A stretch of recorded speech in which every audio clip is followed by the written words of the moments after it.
നമ്മൾ മിക്കപ്പോഴും നമ്മുടെ ചാനലിൽ ഡിസ്കസ് ചെയ്യുന്നത് നമ്മുടെ ബോഡി ഫിറ്റ്നസിനെ പറ്റിയൊക്കെയാണ്. നമ്മുടെ ബോഡിയിൽ എങ്ങനെ മസിൽ ബിൽഡ് ചെയ്യാം, നമ്മുടെ ബോഡിയിൽ എങ്ങനെ വെയിറ്റ് കുറയ്ക്കാം, ഇവയൊക്കെ പറ്റിയാണ് നമ്മൾ മിക്കപ്പോഴും സംസാരിക്കുന്നത്. പക്ഷേ നമ്മൾ മെൻ്റൽ ഹെൽത്തിനെ പറ്റി ഡിസ്കസ് ചെയ്യുന്നത് വളരെ കുറവാണ്. അതുകൊണ്ട് ഇന്നത്തെ വീഡിയോയിൽ നമ്മൾ ഡിസ്കസ് ചെയ്യാൻ പോകുന്നത് മെൻ്റൽ ഹെൽത്തിനെ പറ്റിയാണ്.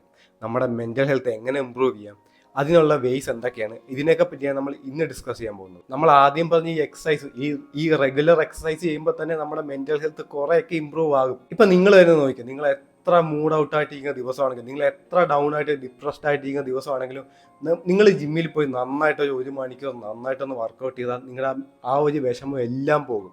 അറ്റ്ലീസ്റ്റ് ഒരു കുറച്ച് നേരത്തേക്ക്, കുറച്ച് നേരം വെച്ചാൽ ഒരു 2-3 മണിക്കൂറത്തേക്കെങ്കിലും നിങ്ങൾക്ക് ആ ഒരു ഡിപ്രഷൻ ഒന്നും തോന്നത്തില്ല.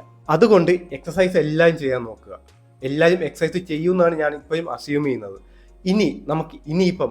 ഇനിയിപ്പം നമുക്ക് എല്ലാവരും എക്സസൈസ് ചെയ്യുന്നുണ്ട്, എന്നിട്ട് നമുക്ക് ഈ ഡിപ്രഷനും ആങ്സൈറ്റിയും നമുക്ക് നമ്മുടെ മെൻ്റൽ ഹെൽത്ത് ശരിയാവുന്നില്ല എന്നാണെങ്കിൽ നമ്മുടെ ഉറക്കം ശരിയാവുന്നില്ല. അതാണ് അതിൻ്റെ അർത്ഥം. നമ്മുടെ ഉറക്കം എങ്ങനെയാണ് ശരിയാകുന്നത്? നമ്മുടെ മനസ്സിൽ എന്തെങ്കിലുമൊക്കെ കിടക്കുമ്പോൾ, നമ്മുടെ മനസ്സ് ഫ്രീ അല്ലാണ്ടാകുമ്പോൾ. ഇപ്പം നമുക്ക് ആലോചിക്കാൻ കുറേ കാരണങ്ങളുണ്ട്. ഇപ്പോൾ ബ്രേക്കപ്പ് ആയ അവരുടെ ഗേൾ ഫ്രണ്ട്സിനെ അല്ലെങ്കിൽ ബോയ് ഫ്രണ്ട്സിനെ പറ്റിയൊക്കെ ആലോചിക്കും. അല്ലാണ്ട് ഇപ്പം വർക്ക് ഓഫീസ് ഇല്ലെങ്കിൽ ബിസിനസ് പരമായിട്ടുള്ള ആളുകളൊക്കെ അതിനെപ്പറ്റി ആലോചിച്ച് തലയിൽ കുറേ കാര്യങ്ങൾ കൊണ്ട് നടക്കും, പിന്നെ ഉറങ്ങാൻ പറ്റാണ്ട് ആവും. എൻ്റെ ഒരു പെർസ്പെക്റ്റീവ് നോക്കിയാൽ, നമ്മളിപ്പം ഡെയിലി ഇല്ലെങ്കിൽ വീക്കിലി 5 ദിവസം നന്നായിട്ട് വർക്കൗട്ട് ചെയ്യുന്നുണ്ട്. അതുമാത്രമല്ല, ഒരു 7-8 മണിക്കൂർ നല്ല ഉറക്കവും കിട്ടണമെന്നുണ്ടെങ്കിൽ നമ്മുടെ മെൻ്റൽ ഹെൽത്ത് പക്കയായിരിക്കും. ഇത് രണ്ടും ഓക്കെ ആണെങ്കിൽ നിങ്ങളുടെ മെൻ്റൽ ഹെൽത്ത് ഏകദേശം ഒരു 80% നിങ്ങളുടെ മെൻ്റൽ ഹെൽത്ത് പക്കയായിരിക്കും.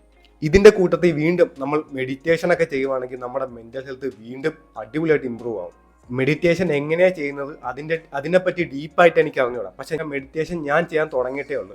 ഇപ്പം ഡെയിലി ഞാൻ മെഡിറ്റേഷൻ ചെയ്യുന്നുണ്ട്. അപ്പം ഡെയിലി ചെയ്യുമ്പോൾ ഞാനിപ്പോൾ ചെയ്യുന്നത് വെച്ചാൽ, ഇപ്പോൾ രാവിലെ എഴുന്നേറ്റ് കഴിഞ്ഞ് ഞാൻ 10 മിനിറ്റ് മെഡിറ്റേറ്റ് ചെയ്യും. ആ മെഡിറ്റേറ്റ് ചെയ്യുന്നത് വെച്ചാൽ എൻ്റെ ഇൻഹെയിൽ, ശ്വാസം എടുക്കുന്നതും ശ്വാസം എക്സൈൽ ചെയ്യുന്നതും, ഇത് രണ്ടും മാത്രമേ ശ്രദ്ധിക്കത്തുള്ളൂ. ഇപ്പം ഈ ശ്രദ്ധിക്കുന്ന സമയത്ത് വേറെ ചിന്തകൾ നമ്മുടെ മനസ്സിലേക്ക് വരും. ആ ചിന്തകൾ മനസ്സിൽ വന്നോട്ടെ, നമ്മൾ ആ ചിന്തയെ ശ്രദ്ധിക്കുക. എന്നിട്ട് അതേപോലെ തന്നെ വീണ്ടും തിരിച്ച് നമ്മുടെ മൈൻഡിനെ വീണ്ടും മെഡിറ്റേഷനിലേക്ക് കൊണ്ടുവരിക. ഇപ്പം അങ്ങനെ ഞാൻ 10 മിനിറ്റ് അതിനെ മാത്രം കോൺസെൻട്രേറ്റ് ചെയ്തിരിക്കും. പിന്നെ ഈ ജനറേഷനിൽ മിക്ക ആളുകൾക്ക് ഇല്ലാത്തൊരു സംഭവമാണ് സോഷ്യൽ കണക്ഷൻ.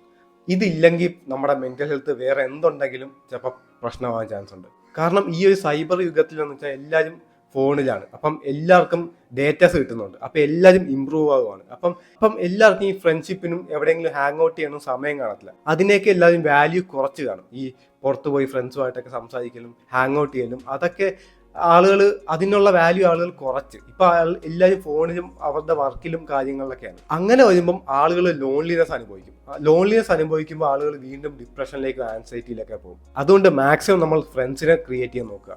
നല്ല ഫ്രണ്ട്സിനെ, കുറേ ഫ്രണ്ട്സ് എന്ന് ഞാൻ പറയത്തില്ല, അത്യാവശ്യം നമുക്ക് വിരലിലെണ്ണാകുമ്പോൾ തന്നെ കുറച്ച് ഫ്രണ്ട്സിനെ നമ്മൾ ഉണ്ടാക്കുക. പിന്നെ സ്ട്രെസ് മാനേജ്മെന്റ്. ഇപ്പം നമുക്ക് എല്ലാവർക്കും ഭയങ്കര സ്ട്രെസ് ഉണ്ട്. അപ്പം നമ്മളിപ്പോൾ സ്ട്രെസ് ഇല്ലാണ്ട് നമുക്കൊന്നും ലോകത്ത് പിടിച്ചെടുക്കാൻ പറ്റത്തില്ല. ഇപ്പം നമ്മൾ എന്തിൻ്റെ പുറകെ, നമ്മളെ ഗോൾ എന്താണെങ്കിലും നമുക്ക് അതിൽ സ്ട്രെസ് ഉണ്ട്.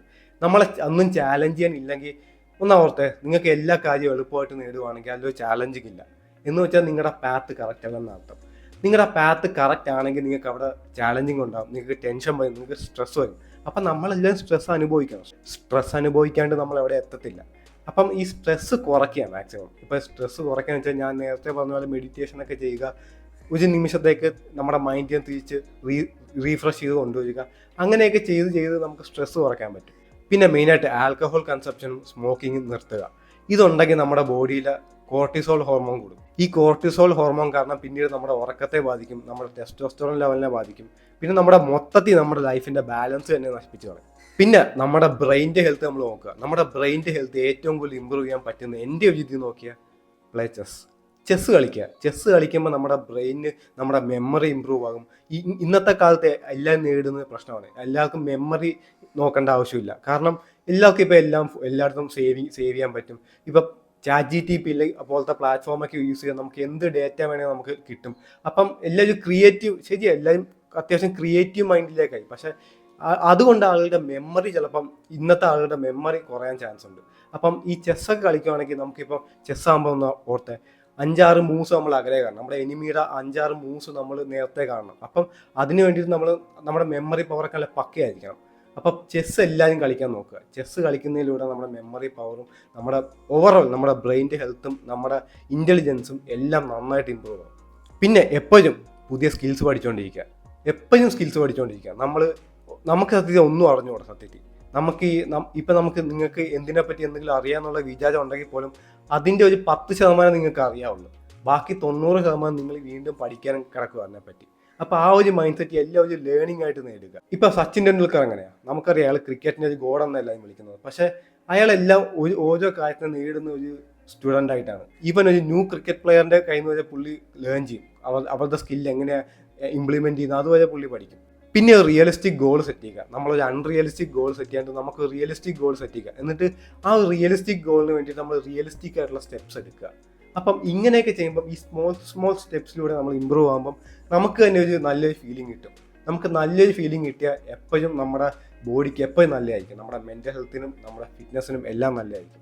അപ്പം അത്രയുള്ള ഗായ്സ്, നിങ്ങൾക്ക് വീഡിയോ ഇഷ്ടപ്പെട്ടു എന്ന് വിചാരിക്കുന്നു. Thanks for watching.